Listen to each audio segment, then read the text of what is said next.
Vijay Kumar Sahu. Sir आज आपणकर जो पुणा बसंत सोसाइटी आज थिला जो उद्घाटन है कौन थिला सर कौ मान सब उपस्थित थे आम बीएम थे आमर मंडी नोडाल अफसर थे सरपंच थे आम समितिर सभापति उपस्थित थे समस्त बोर्ड मेंबर थे आउ परचेज कमिटी समस्त सभ्य मैंने उपस्थित थे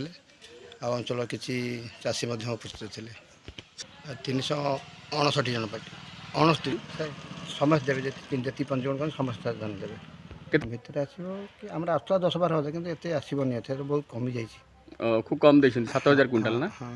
ना एवं 2,000 टाँग मात्र टार्गेट दिखाई टार्गेट देखो 2,000 मात्र 2,000 क्विंटाल मात्र 2,000 क्विंटाल टार्गेट आज पड़ी फेज से पुराणा तो 4टा गाँव रोचे बालवंशा देउलसे पुराणा बसंत आउ